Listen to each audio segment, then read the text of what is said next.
ఇది మచిలీపట్నం పోర్ట్కి వెళ్ళే రోడ్డు గోపవానిపాలెం దగ్గర. ఇది 4 వరుసల రహదారిగా నిర్మిస్తున్నారు. ఇది సెక్యూరిటీ బిల్డింగ్, మచిలీపట్నం పోర్ట్కి వెళ్ళే సెక్యూరిటీ బిల్డింగ్. ఈ లారీలు వెళ్తుంటే ఇంత వెడల్పుగా ఉంది ఈ రోడ్డు. ఈ రోడ్డు వెంబడి ప్రస్తుతం టిప్పర్లు మాత్రమే వెళ్ళగలుగుతున్నాయి. కన్స్ట్రక్షన్ జరుగుతుంది. ఈ మచిలీపట్నం పోర్ట్ని దాదాపు 2000 ఎకరాల్లో నిర్మిస్తున్నారు. ఇది పోర్టుకి సంబంధించిన కస్టమ్స్ మరియు గోడౌన్స్ బిల్డింగ్స్ నిర్మాణంలో ఉన్నాయి. మరియు మనం ఇప్పుడు చూసేది మచిలీపట్నం పోర్టు సీ సైడ్ ఉన్న టెట్రాపాడ్స్. ఈ టెట్రాపాడ్స్ ఏంటంటే మచిలీపట్నం పోర్టులోకి బ్రేక్ వాటర్స్ నిర్మిస్తున్నారు. అలల నుంచి పోర్టులోకి వచ్చే షిప్పుల్ని రక్షించేందుకు ఆ బ్రేక్ వాటర్స్ మీద ఈ టెట్రాపాడ్స్ని పెడతారు. ఈ టెట్రాపాడ్స్ బరువు 7 టన్నులు ఉంటుంది ఒక్కొక్క టెట్రాపాడ్. ఇలా వందలాది టెట్రాపాడ్స్ని ఆ కరకట్ట మీద పెడతారు. ఇది ఏంటంటే ఆ బ్రేక్ వాటర్స్ అనేవి ఉత్తరం, దక్షిణం 2 భాగాలుగా నిర్మిస్తున్నారు సముద్రంలోకి.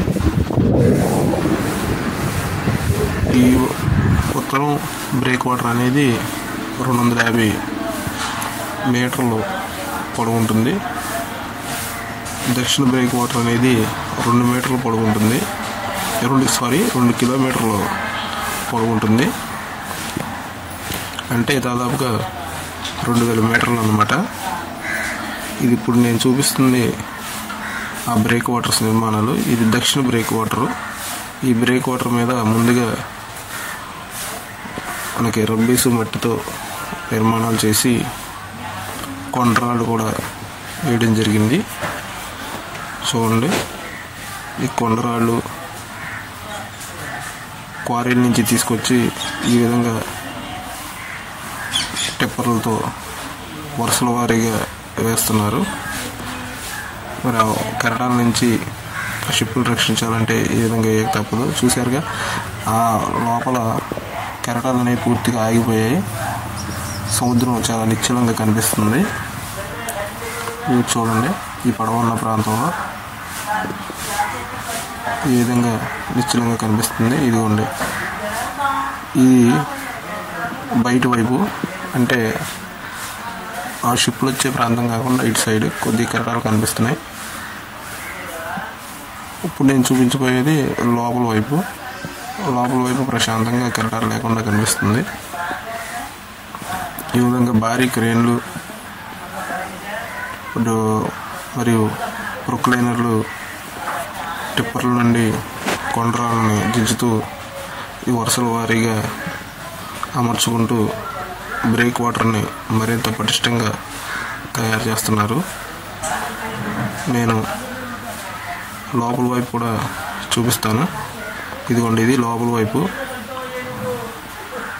ఈ ప్రశాంతంగా నిశ్చలంగా ఉన్న నీటిలోకే షిప్లు వస్తాయి. దీని నుంచి లోపలికి అప్రోచ్ ఛానల్ని కూడా తవ్వుతున్నారు.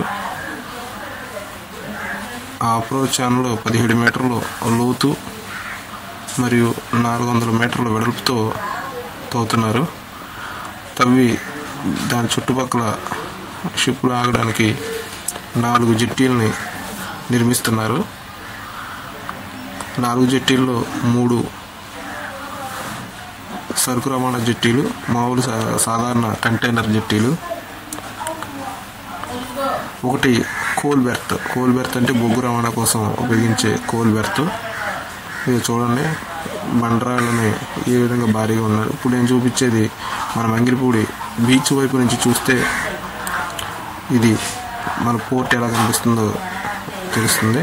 పోర్ట్ అనేది తపిసిపూడి దగ్గర నిర్మిస్తున్నారు. నేను ఇప్పుడు చూపించేది మంగిలిపూడి ప్రాంతం నుంచి పోర్ట్ ఎలా కనిపిస్తుంది.